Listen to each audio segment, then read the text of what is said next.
नमस्ते, मैं बीना किचन से बोल रही हूँ। आप सभी लोगों को हार्दिक स्वागत हो। उम्मीद करती हूँ आप अच्छे होंगे, सुरक्षित हो। आज बात करते हैं बसौड़ा पूजा।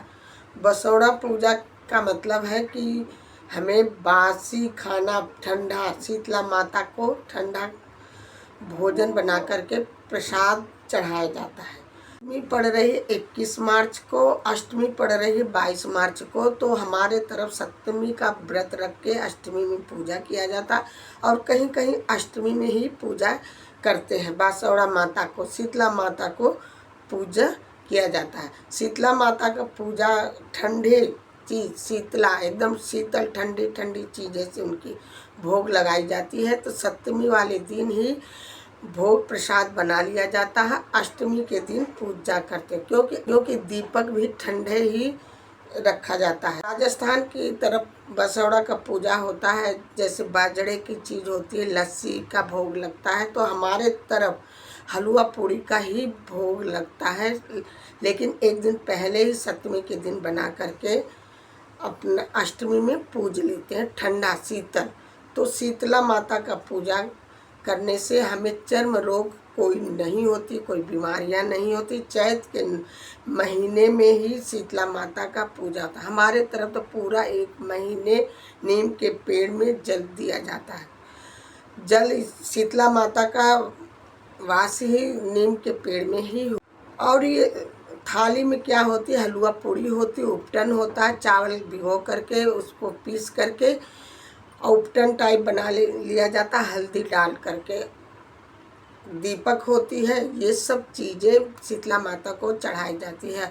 और गेरू से बना लिया जाता है या तस्वीर रख करके शीतला माता का, या पास में मंदिर हो तो जा करके अपनी शीतला माता को पूजा कर लिया जाता है। नहीं तो घर के अंदर ही पूजा करते हैं। जहाँ होलिका जलती है, बसौड़ा पूजा जाता है, वहाँ भी पूजा करते हैं कहीं कहीं। वैसे अपने कुल खानदान की जैसे पूजा आपके यहाँ होती होगी वैसे ही करना। हमारी तरफ तो ऐसे ही होती है, इसलिए हम लोग ऐसे ही पूजा कर। कुल की देवी जी होती हैं शीतला माता, उनको घर में पूज लिया जाता है। मुख्य दरवाजे पर स्वास्तिक बना दिया जाता है और उसके बाद नीम के पेड़ में जा कर के जल चढ़ाया जाता है। और थाली में क्या होती है अष्टमी की बसौड़ा पूजा में, एप्पल होता है, उपटन होता है। उपटन वही होता है जो चावल भिगो करके हल्दी डाल करके जो छापा लगाते हैं, छापा मारते हैं, स्वास्तिक बनाते हैं, यही आटे से उपटन से बनाया जाता है। और दीपक होती है, हरी इलायची होती है, लौंग होती है, हलवा पूड़ी, ये थाली में सजा करके पूजते हैं। कोई कोई अपने घर में कर लेता है, कोई जहाँ होलिका जलती है वहाँ करते हैं, कोई दहलीज पूजन करते हैं, कोई मंदिर में जा कर के पूजा होता है। जिसके यहाँ जैसे होता है वैसे ही करना चाहिए। अपने बड़ों से पूछ करके ही आप पूजा कर लेना चाहिए। शीतला माता का पूजा करने से हमें कोई चर्म रोग नहीं होता, कोई बीमारियां नहीं होती। जैसे चेचक बहुत पहले बहुत चेचक निकलती है, माता निकलती थी, वो सब ठंडे हो जाते हैं। कोई माता अब नहीं होती है शीतला माता का पूजन करने से। शीतला माता का पूजन एक महीना नीम के पेड़ में उनका वास होता है, उसी एक महीने नीम के पेड़ में रहती हैं। ये चैत के महीना में, तो हमारे तरफ पूरा चैत के महीने में 1 लोटा जल नीम के पेड़ में दिया जाता है। नीम का पेड़ का दातुन भी 1 महीने के लिए त्याग दिया जाता है, जैसे और किसी चीज़ का दातुन का लोग।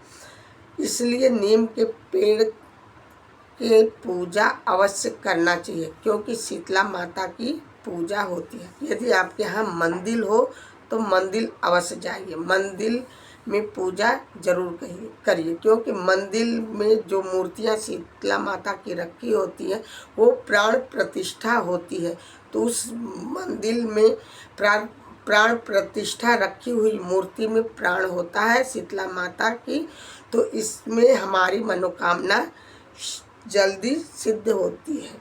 होलिका जलने के बाद कोई सोमवार के कर लेता है, कोई वीरवार को करता है, कोई मंगलवार को। तो जैसे जिस दिन आपके यहाँ जिस डेट को किया जाता है उसी को देख लेना, आसपास जैसे लोग कर रहे हैं उसी के हिसाब से करना। यदि